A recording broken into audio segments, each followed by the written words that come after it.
What if your entire success story was a lie? One man, two identities, and a $50 million empire built on carefully constructed fiction. This is the untold story of Luke Belmar, where every triumph hides a secret and the truth is the greatest con of all. It all started in a small Argentine village of about 19,000 people. At 17, after another argument with his parents about his poor grades and rebellious attitude, Luke Belmar made a decision that would change his life forever. Through an uncle who worked as a pilot, Belmar managed to get a flight to New York. With just $200 in his suitcase, he sat in the flight attendant's seat, enduring curious stares from first-class passengers.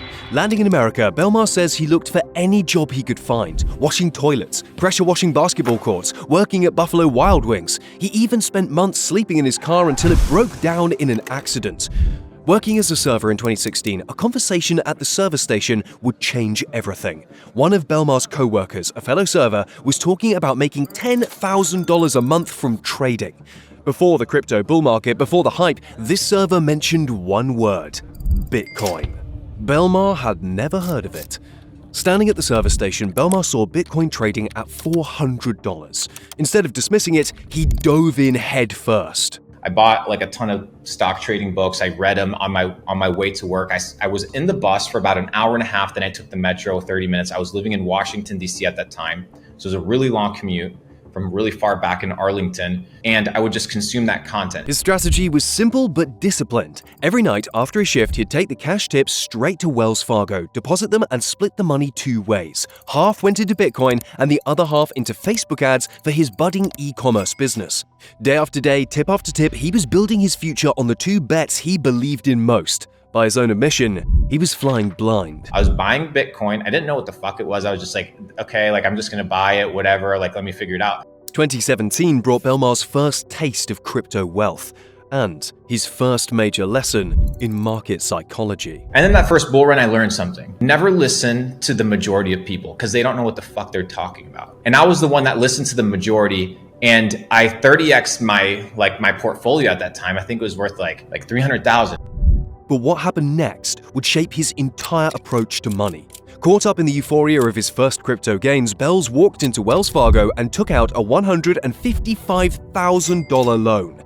It was the peak of the bull market. XRP was trading at $3.50 and everything seemed unstoppable.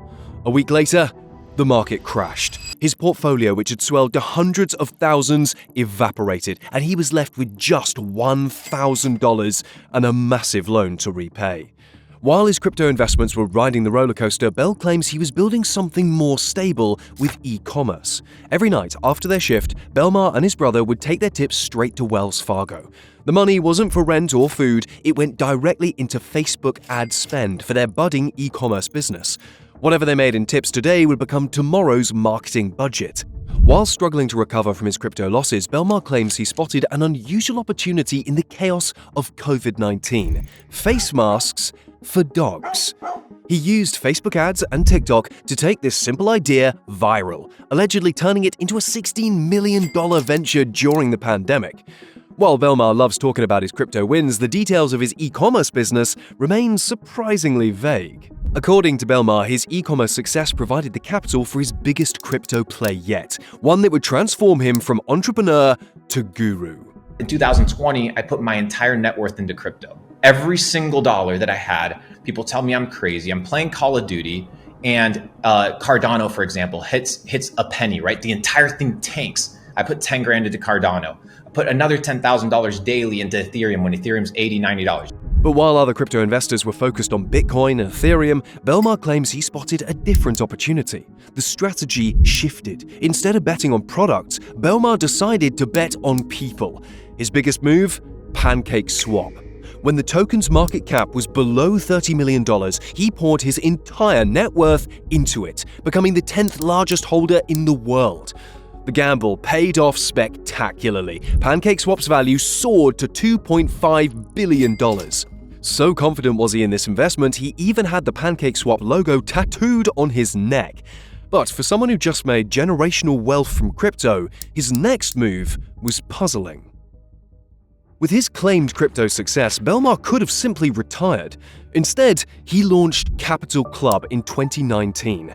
The initial pitch was ambitious, a $15,000 membership fee for access to what he called the largest decentralized entrepreneurial network in the world. I will build the largest decentralized entrepreneurial network in the world, known as Capital Club. My goal is to have 1 million entrepreneurs from all over the world, focused on creating, multiplying, and preserving wealth.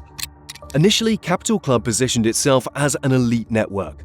Belmar would host in-person mastermind events around the world, carefully cultivating an image of exclusivity and high-level networking.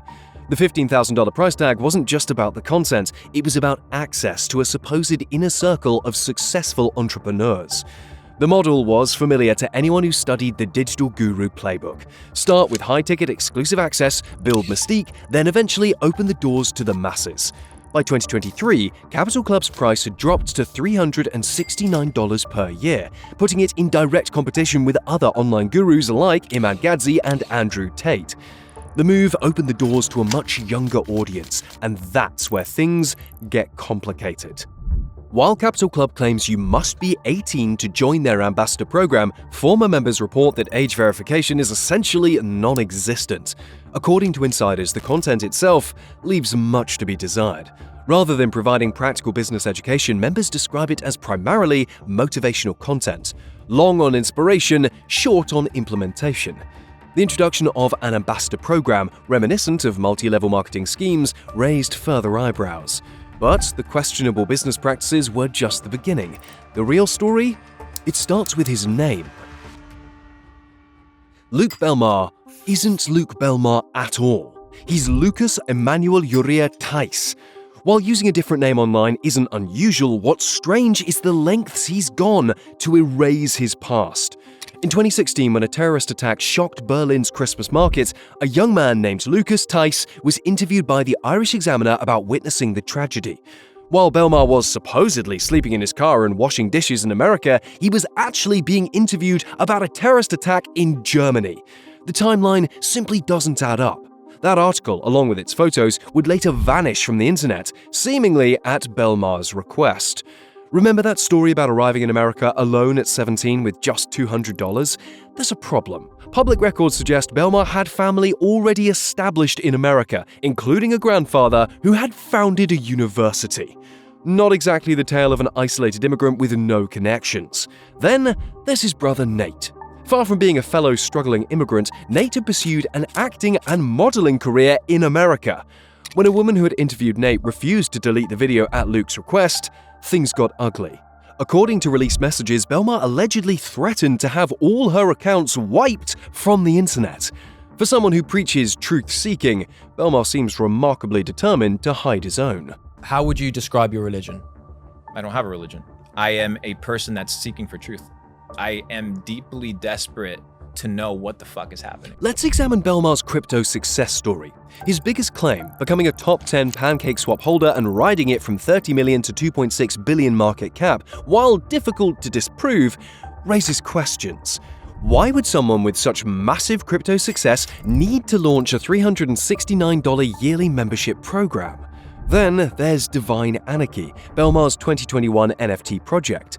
This wasn't a scam or a rug pull, it was something perhaps more revealing. Pure incompetence.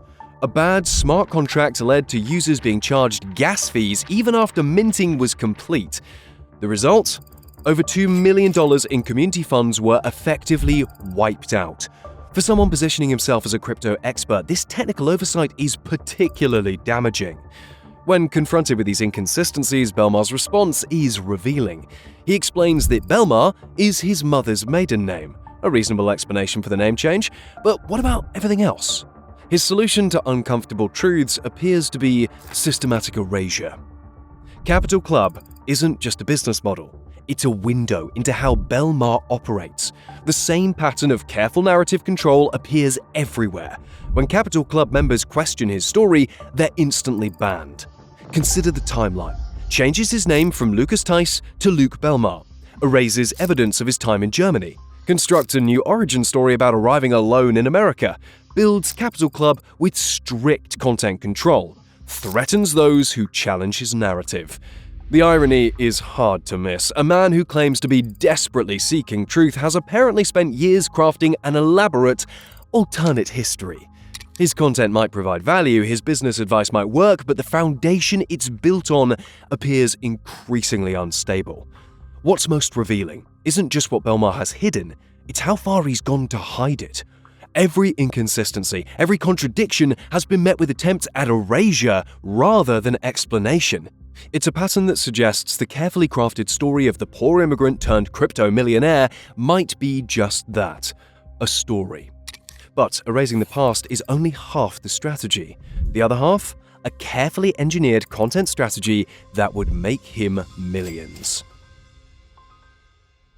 Belmar's approach to content follows a calculated formula, one we can track through his public presence. His primary channels are podcasts and social media, where he's crafted a specific type of viral content. When challenged by Biaheza on his podcast about promoting psychedelics to his young audience, Belmar admitted something telling. Everybody should do mushrooms. Everybody should do mushrooms. Everybody should do mushrooms. Why? I have been to the Amazon forest where there's 5-year-old kids taking ayahuasca, and they're local Indian kids. Like, they're local Indians, they're local tribesmen, chilling. Now, would I recommend it for the entire world? No. But I would recommend it to you guys. You just said everybody should. I'll make videos where that'll go viral. Okay. But where I'm saying take mushrooms, I'm not telling to 1 million people, bro. When I did a podcast recently, I was talking to this girl. I said, take mushrooms. That clip went viral. This wasn't a mistake, it was a strategy. Belmar openly admits to making controversial statements knowing they'll spread, without feeling the need to provide context or clarification. It's engagement through controversy, a tactic we've seen deployed by Andrew Tate and others in this space. His podcast appearances serve a dual purpose. 1. Building credibility through association with established names. 2. Creating clip-worthy moments that can be repurposed across platforms. But when faced with tough questions like Biaheza's show, we see a different Belmar. Without control of the narrative, his carefully crafted persona shows cracks. When challenged about the responsibility of his statements to young audiences, his defense was simple. Viral clips are good for impact, regardless of context. The parallels with other digital entrepreneurs are striking. Like Tate's Escape the Matrix narrative and Gadzy's agency freedom pitch, Belmar's approach follows a tested formula. 1. Create controversial content. 2. Build mystique through selective storytelling. 3. Monetize through education products. 4. Use students as promoters. The main difference? While Gadzy avoided MLM structures and Tate focused on affiliate marketing, Belmar combined both through Capital Club's ambassador program. So is Luke Belmar a scammer? Perhaps that's the wrong question. What's clear is that he's a master of modern narrative crafting, using the same playbook we've seen from others in this space. Create a compelling rags-to-riches story, build trust through radical honesty, then monetize that trust through courses and communities.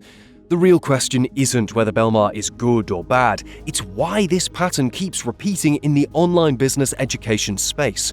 Why do these gurus feel the need to fabricate hardship? And what does it say about an industry where the truth seems optional, but a good story is essential? While Luke Belmar built his empire on a carefully crafted narrative, another figure took a different approach to the guru game. Click here to uncover the truth behind Alex Hormozi and how he's building a legal pyramid scheme. I'll see you there soon.